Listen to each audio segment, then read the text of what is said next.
ചോദ്യം ചെയ്യാൻ വിളിച്ചു വരുത്തി അറസ്റ്റ് ചെയ്യാൻ കഴിയില്ല എന്ന് സുപ്രീം കോടതി പറഞ്ഞല്ലോ. പോലീസിനുള്ള ഒരു തിരിച്ചടി കൂടിയല്ലേ പോലീസിന്റെ നയങ്ങൾക്കും സമീപനങ്ങൾക്കും ഉള്ള. അല്ലെങ്കിലും നിയമപരമായി കഴിയില്ല. വിളിച്ചു വരുത്തി അറസ്റ്റ് ചെയ്യുക എന്ന് പറഞ്ഞാൽ നോൺ ബെയിലബിൾ ഒഫൻസ് ആണെങ്കിൽ മാത്രം, അതായത് കഠിനമായിട്ടുള്ള കുറ്റകൃത്യങ്ങൾ ചെയ്തിട്ടില്ല, പോലീസിന് അറസ്റ്റ് വാറണ്ട് ഇല്ലാതെ അതല്ലെങ്കിൽ നോട്ടീസ് കൊടുക്കാതെ വിളിച്ചു വരുത്തി ചോദ്യം ചെയ്യാനുള്ള നോട്ടീസുകൾ നൽകാതെ അറസ്റ്റ് ചെയ്യാൻ കഴിയുന്ന കുറ്റകൃത്യത്തിൽ മാത്രമേ പോലീസിന് നേരിട്ടൊരാളെ അറസ്റ്റ് ചെയ്യാൻ കഴിയൂ. അതല്ലെങ്കിൽ നോട്ടീസ് കൊടുക്കണം, വിളിച്ചു വരുത്തുന്നതിനുള്ള കാരണം കാണിക്കണം, എന്ത് കേസിനാണ് വിളിച്ചു വരുത്തുന്നത് എന്നുള്ളത് അറിയാനുള്ള അവകാശം ഏതൊരാൾക്കുമുണ്ട്. അപ്പോൾ സ്വാഭാവികമായും അങ്ങനെയുള്ള ഒരു കുറ്റകൃത്യത്തിൽ ഏർപ്പെടുന്ന, അതായത് 7 വർഷത്തിൽ താഴെ ശിക്ഷ ലഭിക്കാവുന്ന കേസുകൾ, അതല്ലെങ്കിൽ അന്വേഷണം നടന്നുകൊണ്ടിരിക്കുന്ന ഒരു കേസിൽ ചോദ്യം ചെയ്യാൻ വേണ്ടി വിളിക്കുന്ന ആൾക്കെതിരെ ഏറ്റവും പരമാവധി വരാവുന്നത് 7 വർഷം വരെയുള്ള ശിക്ഷ ലഭിക്കാവുന്ന കുറ്റകൃത്യങ്ങൾ ഉൾപ്പെടുന്ന കേസുകളാണെങ്കിൽ, അങ്ങനെയുള്ള കേസുകളിൽ സ്വാഭാവികമായും പോലീസിന് വിളിച്ചു വരുത്തണമെങ്കിൽ ക്രിമിനൽ നടപടിക്രമപ്രകാരം നോട്ടീസ് കൊടുക്കണം. അങ്ങനെ നോട്ടീസ് കൊടുത്ത് വിളിച്ചു വരുത്തിയാൽ മാത്രമേ പോലീസിന് ചോദ്യം ചെയ്യാൻ വേണ്ടി കഴിയൂ. അങ്ങനെ ചോദ്യം ചെയ്യുമ്പോൾ സാധാരണ നിലക്ക് ആളുകളെ അറസ്റ്റ് ചെയ്യാൻ, അതായത് ആർക്കാണോ നോട്ടീസ് കൊടുത്ത് അങ്ങനെ നോട്ടീസ് കൊടുത്ത് വിളിച്ചു വരുത്തേണ്ട ആളെ അറസ്റ്റ് ചെയ്യാൻ പോലീസിനെ കൊണ്ട് കഴിയില്ല.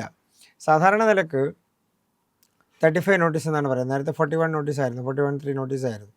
ഇപ്പോൾ 35(3) നോട്ടീസാണ് പുതിയ ക്രിമിനൽ നടപടിക്രമത്തിലെ മാറ്റം വന്നതിന് ശേഷം. അപ്പം അങ്ങനെ പോലീസ് ഒരു സാധാരണ നിലക്ക് ഒരാൾക്ക് നോട്ടീസ് കൊടുത്താൽ ആൾക്ക് ബഹുമാനപ്പെട്ട കോടതിയോ, ജില്ലാ കോടതിയോ, ഹൈക്കോടതിയോ, സുപ്രീം കോടതിയോ സമീപിച്ചുകൊണ്ട് മുൻകൂർ ജാമ്യത്തിന് അപേക്ഷിക്കാനും ആ കേസിൽ നിന്ന്, അറസ്റ്റിൽ നിന്ന് തടയുന്നതിന് വേണ്ടിയിട്ടുള്ള നടപടികൾ സ്വീകരിക്കാനും, അല്ലെങ്കിൽ തൻ്റേതായിട്ടുള്ള ഭാഗം ആദ്യം കോടതിയെ ബോധ്യപ്പെടുത്തി തനിക്കെതിരെ വിളിച്ചു വരുത്തുന്ന അല്ലെങ്കിൽ നോട്ടീസ് അയച്ചിരിക്കുന്ന കേസിൽ തനിക്ക് പങ്കില്ല എന്നോ അല്ലെങ്കിൽ തൻ്റെ നിരപരാധിത്വമോ ബോധ്യപ്പെടുത്താൻ കഴിയുന്ന, നിയമ സംവിധാനത്തെ ബോധ്യപ്പെടുത്താൻ കഴിയുന്ന സാഹചര്യം ഉണ്ടാകും. അതിനാണ് നോട്ടീസ് കൊടുക്കുന്നത്.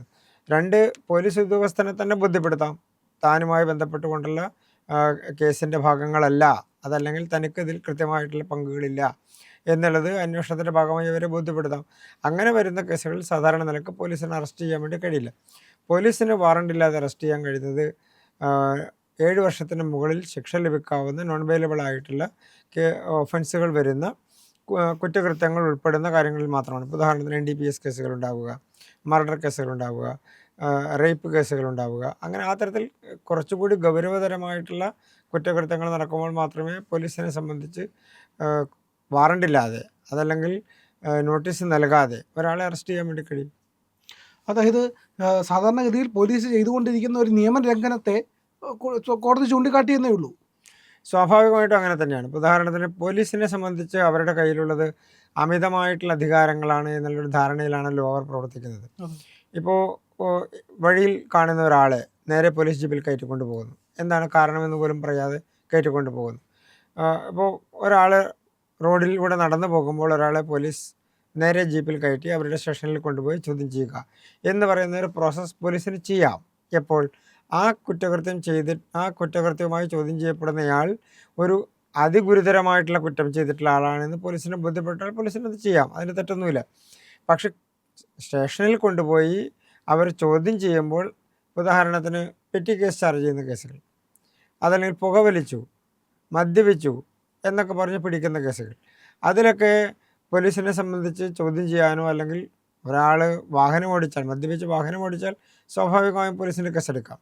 പക്ഷേ അതിനപ്പുറത്തേക്ക് അല്ലെങ്കിൽ വൈദ്യപരിശോധനയ്ക്ക് വിധേയമാക്കാം. അതിനപ്പുറത്തേക്ക് 7 വർഷത്തിൽ താഴെയുള്ള കേസുകളിൽ കൃത്യമായ നിയമവ്യവസ്ഥയുണ്ട്, നിർവചനമുണ്ട്, നടപടിക്രമമുണ്ട്. അത് കോടതി ഒരിക്കൽ കൂടി പോലീസിനെ ഓർമ്മിപ്പിച്ചു എന്നേ ഉള്ളൂ. സാധാരണ നിലയ്ക്ക് പോലീസ് ചെയ്യുന്നത് ഇതൊന്നും പാലിക്കില്ല. നിയമപരമായിട്ടുള്ള നടപടികളൊന്നും പാലിക്കാതെ ഏതൊരാളെയും വീട്ടിൽ നിന്നാണെങ്കിലും റോഡിൽ നിന്നാണെങ്കിലും പൊതുസ്ഥലത്ത് നിന്നാണെങ്കിലും എവിടെ നിന്നാണെങ്കിലും വ്യക്തികളെ സംബന്ധിച്ച് അവരുടെ അവകാശങ്ങളെയും അവരുടെ സ്വാതന്ത്ര്യത്തെയും ഒക്കെ ഹനിക്കുന്ന തരത്തിൽ അവരെ വാഹനത്തിൽ കയറ്റി കൊണ്ടുപോയി നേരെ പോലീസ് സ്റ്റേഷനിൽ നിർത്തി രാവിലെ മുതൽ വൈകുന്നേരം വരെ നിർത്തുക. പോലീസിനെ സംബന്ധിച്ച് 24 മണിക്കൂർ വരെ FIR ഇട്ടാൽ 24 മണിക്കൂറിനുള്ളിൽ, അതിനു മുൻപും അവരെ സംബന്ധിച്ച് ചോദ്യം ചെയ്യാനുള്ള സാഹചര്യം എന്നുള്ള നിലക്ക് ആളുകളെ കസ്റ്റഡിയിൽ വെച്ച് ചോദ്യം ചെയ്ത് അവർക്കെതിരെ കേസെടുത്ത് റിമാൻഡ് ചെയ്യാനുള്ള നടപടിക്രമങ്ങൾ പോകുന്ന പോലീസ് സംവിധാനങ്ങൾ ഇപ്പോഴും പ്രവർത്തിച്ചു കൊണ്ടിരിക്കുകയാണ്.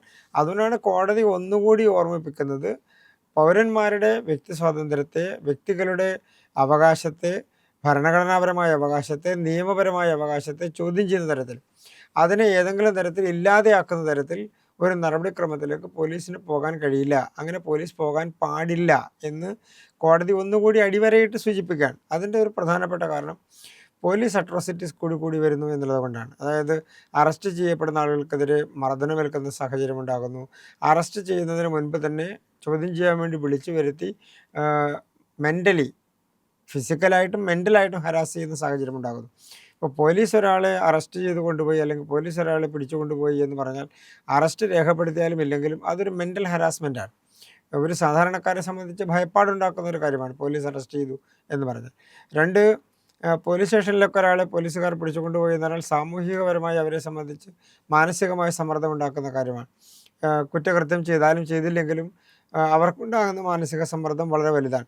അപ്പോൾ സ്വാഭാവികമായും ഒരാളുടെ അവകാശത്തെ അയാളുടെ ഭരണഘടനാപരമായ ആർട്ടിക്കിൾ 19 പ്രകാരം, 21 പ്രകാരം, ആർട്ടിക്കിൾ 14 പ്രകാരമൊക്കെയുള്ള വ്യത്യസ്തമായി അവർക്ക് കിട്ടിയിട്ടുള്ള ഭരണഘടനാദത്തമായിട്ടുള്ള അവകാശങ്ങളെ, മൗലിക അവകാശങ്ങളെയൊക്കെ ലംഘിക്കുന്ന ഒരു നടപടിക്രമത്തിലേക്ക് പോലീസ് പോകുന്നത് തെറ്റായ നടപടിയാണ്, നിയമപരമായി ഒരിക്കലും യോജിക്കാത്തതാണെന്ന് കോടതി ഒരിക്കൽ കൂടി അടിവരയിട്ട് സൂചിപ്പിക്കുകയാണ്.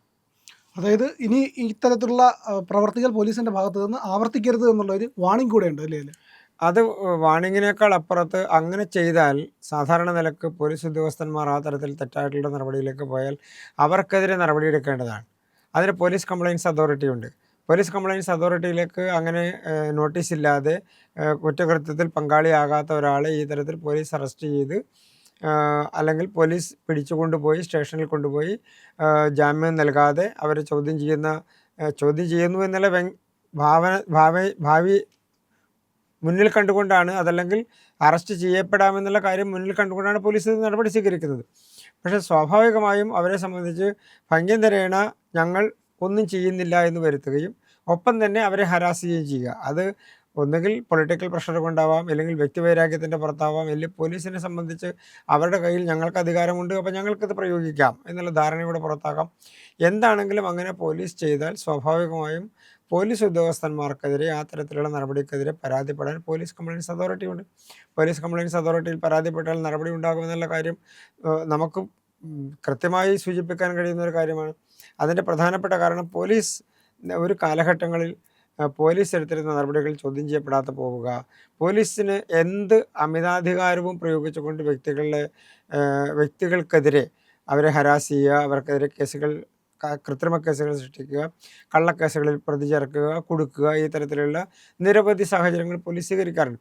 പക്ഷേ ഇപ്പോൾ കുറച്ചുകൂടി ശ്രദ്ധിക്കണം പോലീസ് എന്നാണ് കോടതി പറയുന്നത്. അതിൻ്റെ പ്രധാനപ്പെട്ട കാരണം പോലീസ് കംപ്ലയിൻസ് അതോറിറ്റി ഇതുമായി ബന്ധപ്പെട്ടുകൊണ്ടെടുക്കുന്ന നടപടിക്രമങ്ങൾ പോലീസ് ഉദ്യോഗസ്ഥന്മാരുടെ സർവീസിനെ ബാധിക്കുന്നതാണ്. അപ്പോൾ അതുകൊണ്ട് അത് കുറച്ചുകൂടി കൃത്യമായി പോലീസ് ആ നടപടി സ്വീകരിക്കണം. പ്രിയപ്പെട്ട പ്രേക്ഷകരെ, നിങ്ങൾ ഇന്ത്യ ലൈവിന് നൽകുന്ന പിന്തുണയ്ക്ക് നന്ദി. നിങ്ങളുടെ പിന്തുണ ഞങ്ങൾക്ക് സബ്സ്ക്രിപ്ഷനായിട്ടാണ് ലഭിക്കേണ്ടത്. സബ്സ്ക്രൈബ് ചെയ്യാനായിട്ട് ഇന്ത്യ ലൈവിൻ്റെ ലോഗോയിൽ ക്ലിക്ക് ചെയ്യുക. അപ്പോൾ ചാനലിനകത്തേക്ക് പ്രവേശിക്കും. അവിടെ സബ്സ്ക്രൈബ് ബട്ടൺ അമർത്തുക. അതുപോലെ തന്നെ ബെൽ ഐക്കണിൽ ക്ലിക്ക് ചെയ്താൽ ഞങ്ങളുടെ വീഡിയോകൾ യഥാസമയത്ത് തന്നെ നിങ്ങൾക്ക് നോട്ടിഫിക്കേഷനായിട്ട് ലഭിക്കും. അതുപോലെ വീഡിയോകളിൽ ലൈക്ക് ചെയ്യുക, നിങ്ങളുടെ അഭിപ്രായങ്ങൾ കമൻ്റായിട്ട് രേഖപ്പെടുത്തുക, വീഡിയോകൾ ഷെയർ ചെയ്യുക, മറ്റുള്ളവരോട് സബ്സ്ക്രൈബ് ചെയ്യാൻ പറയുക.